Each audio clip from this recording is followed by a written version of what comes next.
শাসক থেকে বিরোধী হয়েই তৃণমূলে দেখুন কিরকম গৃহদাহের ছবিটাই স্পষ্ট হচ্ছে। অভিষেক বন্দ্যোপাধ্যায় ডায়মন্ড হারবার মডেলকেই তোপ এবার ঋতব্রত বন্দ্যোপাধ্যায়। জাহাঙ্গীরের ক্ষমতা নিয়ে ফের সরব ঋতব্রত বন্দ্যোপাধ্যায়। ডায়মন্ড হারবার মডেলকে কেন্দ্র শাসিত অঞ্চলের সঙ্গে তুলনা করেছেন। পুষ্পা থেকে পগার পার জাহাঙ্গীর, তার বিরুদ্ধে কেন ব্যবস্থা নয়, নাম না করে অভিষেক বন্দ্যোপাধ্যায়কে চ্যালেঞ্জ ঋতব্রত বন্দ্যোপাধ্যায়। কথা বলবো আবির আমাদের প্রতিনিধির সঙ্গে। আবির, গতকাল যেরকম দেখা গেল মমতা বন্দ্যোপাধ্যায়ের বাড়িতে বিধায়ক, বেশ কয়েকজন বিধায়ক গড় হাজির। আজ প্রথম কর্মসূচি, সেখানে প্রায় অর্ধেকের বেশি বিধায়ক গড় হাজির। ঋতব্রত বন্দ্যোপাধ্যায় তিনি বিস্ফোরক, এমনকি ডায়মন্ড হারবার মডেল নিয়ে তিনি প্রশ্ন তুলছেন। নাম না করেননি, কিন্তু অভিষেক বন্দ্যোপাধ্যায়কেই যে নিশানা করছেন সেটা স্পষ্ট। এতদিন এরা সবাই চুপ ছিলেন কেন, এবং এবার মুখ খুলতে শুরু করলেন? এটা কি একটা হিমশৈলের চূড়া মাত্র বলা যায়?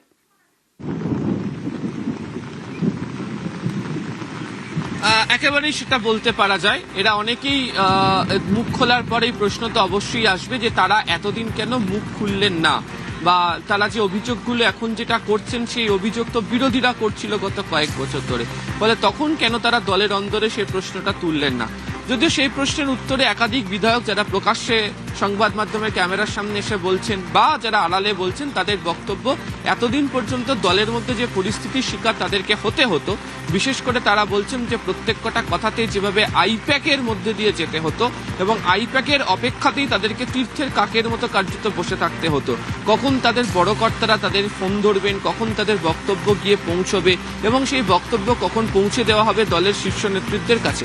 ফলে সরাসরি প্রত্যেকের কথা বলার ক্ষমতা বা বার্তা পাঠানোর মতো সুযোগ বা সুবিধা তাদের কাছে ছিল না।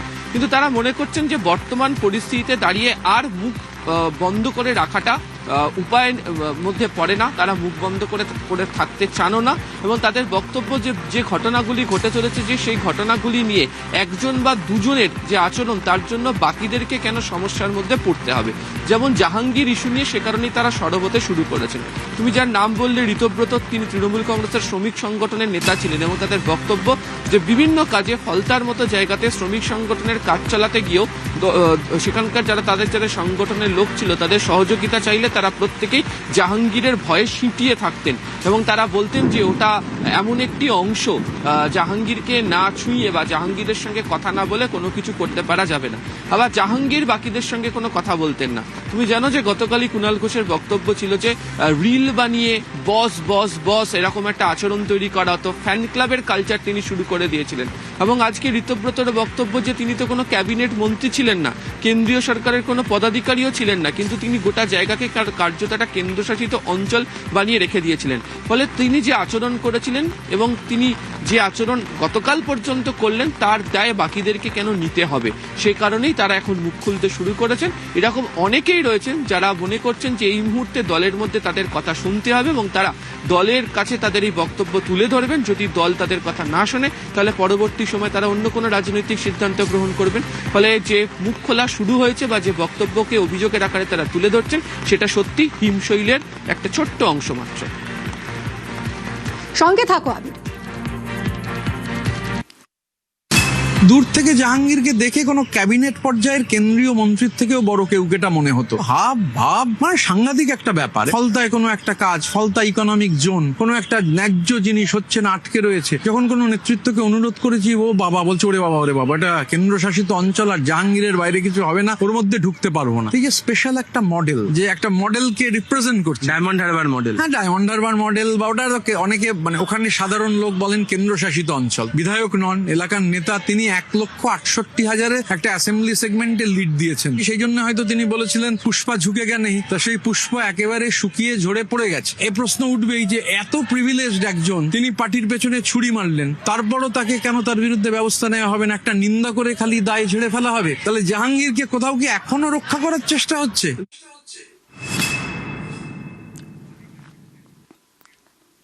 15 বছর ক্ষমতায়, 26-এ শোচনীয় পরাজয়।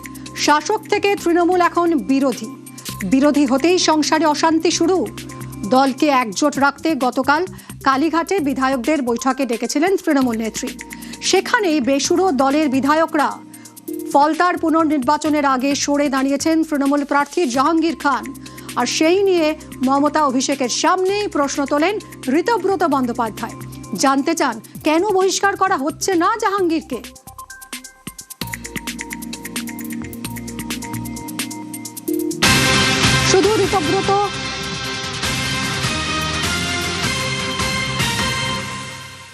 শুধু ঋতব্রত কিংবা সন্দীপন সাহাই নন, মুখ খুলেছেন বেলেঘাটার তৃণমূল বিধায়ক কুণাল ঘোষও। তৃণমূলের আমলে ডায়মন্ড হারবার মডেলকে এক প্রকার সমীহই করতেন দলের তাবড় নেতারা। ফলতার পুনর্নির্বাচনের আগে তৃণমূল প্রার্থী জাহাঙ্গীরের পগারপাড়ের পর সেই ডায়মন্ড হারবার মডেল নিয়েই প্রশ্ন কুণাল ঘোষের গলাতেও। তার প্রশ্ন, নেতারা এখন মাঠে নেই কেন? দলের অন্দরে মন খুলে কথা বলার সুযোগ দিতে হবে। অভিষেক বন্দ্যোপাধ্যায় যেন সবার সঙ্গে কথা বলেন। পুষ্পা সে তো ঝুঁকেগা নেই, পুষ্পা ভয় পাবে কেন? তাহলে ভয়ের পরিবেশ তৈরি করেছিল কিনা একটা প্রশ্ন। আর যদি ভয়ের পরিবেশ হয়ে থাকে তাহলে পুষ্পা কেন ভয় পেল সেটা আর একটা প্রশ্ন। তবে এটা ডায়মন্ড হারবার মডেল এরিয়ার অন্তর্গত, ফলে এখানে অভিষেক বন্দ্যোপাধ্যায় তিনি মাননীয় সাংসদ, বিপুল ভোটে ওখানে জিতেছিলেন। নিশ্চয়ই তিনি বিচার বিশ্লেষণ করছেন, ও ব্যাপারটা উনি বলতে পারবেন।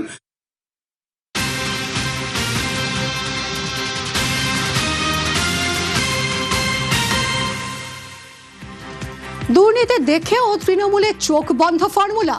তৃণমূলে বাক স্বাধীনতা নিয়ে প্রশ্ন তুলেছেন ঋতব্রত বন্দ্যোপাধ্যায়। উলুবেড়িয়ায় আবাসে দুর্নীতির অভিযোগ তৃণমূল বিধায়কের।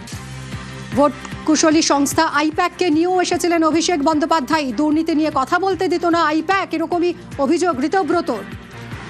কথা বলবো আবিরের সঙ্গে। আবির রয়েছে। আবির, তার মানে 15 বছর ধরেই যে এত দুর্নীতি হয়েছে সেটা দেখেও দলের মধ্যে কোনো রকম ব্যবস্থা নেওয়া হতো না। একজন নেতা জাহাঙ্গীরের মতো, যিনি অভিষেক বন্দ্যোপাধ্যায়ের মতো নেতার আলোকেই আলোকিত, সেই জাহাঙ্গীর একটা সিদ্ধান্ত নিয়ে নিল, দল জানতেই পারলো না। তার মানে একেবারে যারা শীর্ষে বসেছিলেন তারা কি চোখ কান বুজে বন্ধ করে বসেছিলেন?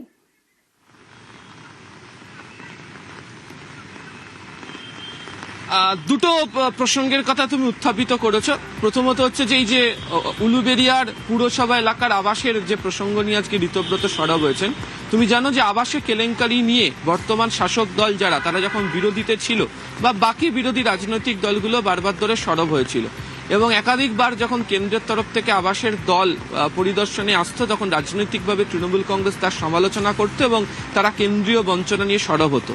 এখন সেই পূর্বতন শাসক দল যখনই বিরোধী দল হলো, তাদের বিধায়কদের তরফ থেকে আবাসে যে সত্যি দুর্নীতির মতো ঘটনা ঘটেছে, তারা নির্বাচনের সময় গিয়ে প্রতিদ্বন্দ্বিতা করতে নেবে যে সেটা চোখের সামনে দেখেছেন, সেই প্রসঙ্গের উত্থাপন তারা করেছেন। এবং তার বক্তব্য যে প্রথম 3 দিন তো তাকে প্রচারই করতে দেওয়া হয়নি, অসৎ নেতারা বিভিন্ন জায়গাতে ঘোরাফেরা করেছে এবং যখনই এই দুর্নীতির প্রসঙ্গের কথা দলকে অ্যাড্রেস করতে যাওয়া হয়েছে, তার বক্তব্য দল হয়তো শুনতো, কিন্তু মধ্যিখানে প্রাচীর হয়ে দাঁড়িয়েছিল হচ্ছে এই আইপ্যাকের তরফ থেকে বলা হয়েছিল কোনো কথা বলা যাবে না, তারা পরবর্তী সময় বলবেন, তারা পরবর্তী সময় দেখে নেবেন। এবং তাদের বক্তব্য পরবর্তী সময় তিনি যখন সরব হন তখন বলা একদম নিচুতলায় যাদের কথা বলছেন বলুন দুর্নীতি নিয়ে, এর উপরের কোনো স্তর সম্পর্কে দুর্নীতির কথা বলতে পারা যাবে না। আর দ্বিতীয়ত হচ্ছে বারবার যে প্রশ্নটা যে এতদিন পরে কেন সবাই মুখ খুলছেন, কেন আগে থেকে বললেন না। এদের অনেকেরই বক্তব্য যে আগে মুখ খোলার মতো পরিবেশ বা পরিস্থিতি ছিল না এবং কোনো কিছু বলতে গেলে সবাইকেই আইপ্যাক ছুঁয়েই যেতে হতো, ফলে মধ্যিখানে দাঁড়িয়ে থাকা এই সংস্থার যে ভূমিকা সেটা নিয়ে তারা প্রশ্ন তুলতে শুরু করে দিয়েছেন। ফলে এই যে দুর্নীতি হোক, তারা এই যে জাহাঙ্গীরের মতো নেতাকে নিয়ে তাদের যে সরব হওয়া হোক, তাদের যে সমালোচনা হোক, এখন পরিবেশ বা পরিস্থিতি বদল হওয়ার পর যে তারা বলার মতো জায়গাতে রয়েছেন এবং তাদের বক্তব্য তারাও মনে করছেন যে সাহস সঞ্চয় করে তাদের বলার জায়গা এই মুহূর্তে তৈরি হয়েছে, সে কারণেই তারা মুখ খুলতে শুরু করে দিয়েছেন। ধন্যবাদ আবির।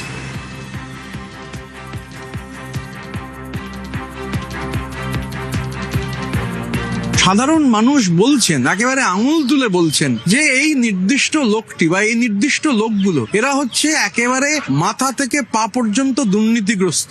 100টা ঘর, সেই 100টা ঘর উলুবেড়িয়া পৌরসভায়, তার মধ্যে 30টা ঘর হয়েছে, 70টা ঘর ভুতুরে।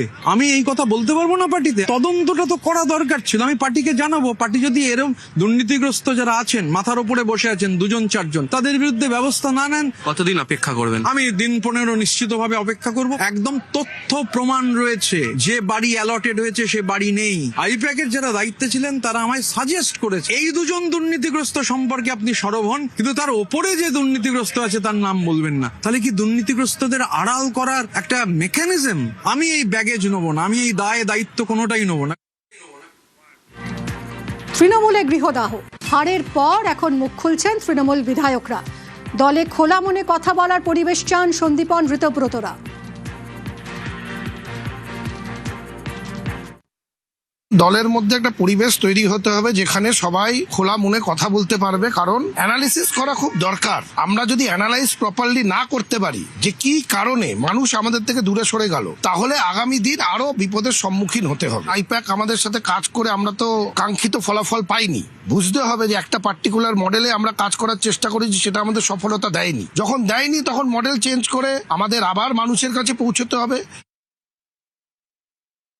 নির্বাচিত বিধায়ক আমার মনে হয় তাদেরও সবার বক্তব্য, যারা জিতে এসেছেন তাদেরও তো, আমাদেরও প্রত্যেকেরও তো একটা অভিজ্ঞতা হয়েছে ভোটে লড়তে গিয়ে। শুধু আমার অভিজ্ঞতা নয়, যারা জিতেছেন যারা হেরেছেন প্রত্যেকের ইন্ডিভিজুয়াল অভিজ্ঞতাটা পার্টির শোনা উচিত। সেটা গণতন্ত্রের পক্ষে, পার্টির পক্ষে, পার্টির আভ্যন্তরীণ গণতন্ত্রের পক্ষে সেটা জরুরি।